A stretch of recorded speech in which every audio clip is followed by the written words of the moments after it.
Tonight, Bill Clinton uncensored the former president, striking back at Karl Rove after Rove reportedly said Hillary Clinton may have suffered lasting brain damage after a fall 2 years ago. Well, I got to give him credit, that that embodies that old saying that consistency is the hobgoblin of little minds. First they said she faked her concussion, and now they say she's auditioning for a part on The Walking Dead. Out front tonight, David Brock, founder of Correct the Record, a pro-Hillary group, and the RNC communication director, Sean Spicer, along with our political analyst, Maggie Haberman. All right, Sean, let me start with you. Did Rove start a fight that's bad for the GOP? I mean, even Newt Gingrich on Crossfire on CNN said the comments represented the worst instincts of the consulting class and the Republican Party. Did he just make all you guys look bad? I think Karl, when given an opportunity to clarify his comments to the Washington Post, made it very clear that this is a question about her answering questions about her health, which I think everyone admits that every candidate for president needs to go through and be forthcoming with the American people in terms of their fitness, their medical and health fitness for office. And I think that is a fair criteria that every candidate, Republican and Democrat, needs to go through. All right, well, to that point, David, let me just play something that Bill Clinton said today that, well, there was something new in here, and he spoke in more detail about Hillary's medical scare in 2012. I just want to play it for you. I don't want to paraphrase. They went to all this trouble to say that she had staged what was a terrible concussion that required 6 months of very serious work to get over. And you know what, David, we looked into this because it sounded new, and the Clintons, to CNN's knowledge, had never explicitly said a recovery took 2 months. Bill has never used a word like terrible. No one in Hillary Clinton's camp has ever done that. I mean, did Bill Clinton inadvertently just fan the flames of Rove's fire? Oh, I don't think so at all. I mean, I think that, the Clintons were completely transparent about this incident when it happened. And I think that the president was characterizing what actually happened today.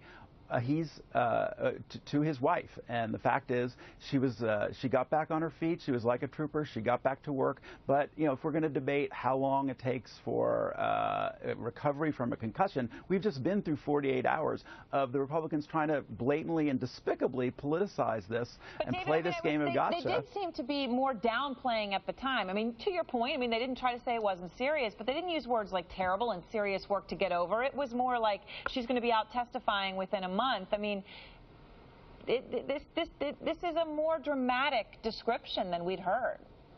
I think nobody's ever disputed that this was a serious incident. Nobody's tried to hide that. And, when Rove corrected himself yesterday and retracted his statement, he lied in his retraction and said that they were hiding facts. Nobody's hiding facts. This was a very heartfelt comment by the husband of somebody who did have a serious incident and fully recovered. Maggie, what's your take on this? Did Bill Clinton let Karl Rove set the terms of the conversation, or, I mean, was he right to come out slamming today, even if it meant giving new information or not? I actually think Bill Clinton was pretty pitch perfect if you're the Clintons today. Yeah. Yesterday's statement was less than pitch perfect. Today's he was pretty even. He didn't actually sound angry. He did absolutely reveal new information. As far as I'm concerned, I had never heard the 6 months window before, and they had made very clear this was a serious injury, so that wasn't a surprise. You want to debate whether terrible was a new term, a different term, a more serious term. Right. But 6 months was definitely a new window. He offered up new information. Whether that was intentional or not, I don't know. But I do think that for most people who are hearing this, for those who are tuning in and listening to this, what Rove said, what their takeaway is going to be brain damage. And the other thing that Rove said, remember, was that she was in the hospital for 30 days, according to the New York Post, is how he put it. She wasn't in the hospital for 30 days. 3 days. So Right. 3 days. So when you stretch facts, then it always calls into question what the other parts of your statement are. And I think that Bill Clinton probably handled it as much in sort of more in shaking his head than in anger, which was the right Sean, approach. as the representative for the GOP here, when you're talking about all the campaigns you're going to run, I mean, do you think that Bill Clinton, in revealing the 6 months and revealing things that they had never formally admitted before, is giving you ammunition, or do you agree with Newt Gingrich, this is inappropriate, don't touch it? Well, I mean, the issue of any candidate's health and fitness for office is a fair question. So that is a fair angle. But I think more to the point, her fall and brain damage, the inappropriate words that Karl Rove used.